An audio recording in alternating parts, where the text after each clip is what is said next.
Hello student, आज हम करेंगे आपकी क्लास 9 का chapter 5 introduction to Euclid geometry. इसके अंदर देखो दो पार्ट्स आते हैं यूक्लिड के, एक तो एक्सियम्स आती हैं और एक इसके पोस्टुलेट आते हैं, और ये दोनों बहुत इंपॉर्टेंट हैं। एक्सियम्स और पोस्टुलेट का मीन्स क्या है, ये जो है हमारे प्रूफ करे हुए, इनका कुछ पिछला वो नहीं है कि ये कहाँ से आए हैं कैसे आए हैं, ये हमेशा प्रूव्ड होते हैं, और जो थ्योरम्स होती हैं वो हमें प्रूफ करनी पड़ती हैं। तो यूक्लिड एक्सियम्स पढ़ते हैं। पहले क्या होती है, देखो, things which coincide with one another are equal to one another. Means क्या है, कॉन्साइड यानी एक के ऊपर एक, यानी कि जो वस्तुएं या जो चीजें एक दूसरे के ऊपर यानी कॉन्साइड बिल्कुल एक जैसी होती है या एक के ऊपर एक होती है। जैसे एक ये लाइन है और इसी के ऊपर एक और लाइन आ जाती है, इसी के पैरेलल एक और लाइन हो जाती है, कॉन्साइड हो जाती है एक दूसरे से, तो ये दोनों क्या होती है, हमारी इक्वल होती है। Things which are equal to the same things are equal to another. इसके अंदर क्या है कि कोई दो वस्तुएं यदि एक चीज के इक्वल हैं, जैसे अगर ए जो है बी के इक्वल है और सी जो है वो भी बी के इक्वल, देखो ए क्या है बी के इक्वल, सी क्या है बी के इक्वल, तो दो वस्तुएं अगर किसी एक चीज के इक्वल हैं तो ये आपस में भी इक्वल होते हैं। इट मीन्स ए किसके इक्वल होगा, सी के। ए बी के भी इक्वल है और सी बी के इक्वल है, तो ए किसके इक्वल हो जाएगा, सी के। नेक्स्ट है आपका the whole is greater than the part, यानी कि जो बड़ा साइज है, जैसे अगर आपके पास एक ये पूरी रोटी है, इसके अंदर से मैंने एक ये पार्ट या पिज्जा मान लेते हैं, इसके अंदर से अगर हमने ये पार्ट निकाल दिया तो जो ये वाला पार्ट ये अलग हो गया, और होल कितना था हमारा, ये पूरा पार्ट था, तो होल जो है हमेशा बड़ा होगा इसके पार्ट से, तो ये whole is greater than the part. If equals are added to the equal then wholes are equal. It means क्या है, देखो अगर हम जैसे अगर हमारा अभी हमने क्या किया था, देखो ए इज इक्वल टू सी किया था,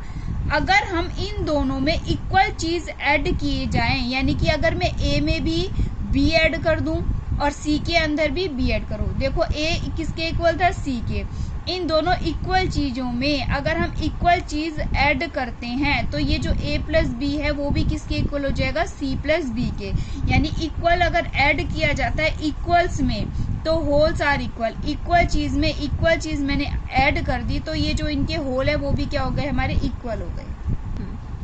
अब नेक्स्ट है, देखो आपका if equals are subtracted from equals the remainders are equal. इसमें भी वही बात है, जैसे अगर हमारे पर x है और एक x इसके इक्वल है, हमारा y के इक्वल है, अब हमने इन दो इक्वल में से इक्वल को ही सब्ट्रैक्ट कर दिया, यानी कि जैसे x में से भी मैंने 1 माइनस कर दिया और y में से भी मैंने क्या माइनस कर दिया, 1, तो ये जो दोनों का निकल के आएगा वो भी क्या आ जाएगा, हमारा इक्वल, क्योंकि x और y इक्वल थे, दोनों में से एक एक हमने निकाल दिया, तो क्या रिमाइंडर बचेगा, जो रिमाइंडर होगा वो भी क्या आ जाएगा, हमारा इक्वल आ जाएगा। Things which are added which are double to the same things are equal to one another, यानी कि अगर x जो है वो डबल है किसका, y का, इसी तरह z भी जो है वो डबल है किसका, y का। देखो things which are double of same thing, यानी x भी y का डबल और z भी क्या है, y का डबल, तो ये दोनों आपस में क्या हो गई, इक्वल, यानी कि क्या हो जाएगा, इसका मतलब x किसके इक्वल हो गया, हमारा z के equal. Things which are half to the same things are equal to one another, जैसे इसमें डबल था, अब हाफ कर दो कि x अगर हमारा हाफ है किसका, y का, z अगर हमारा हाफ है किसका, y का, यानी कि एक जो दो थिंग्स हैं वो सेम थिंग के हाफ हैं, तो क्या हो जाएगा, इसमें भी इन केस में x किसके इक्वल हो जाएगा, हमारा z के इक्वल। तो बच्चों ये तो आपकी एक्सियम्स ही, अभी आपके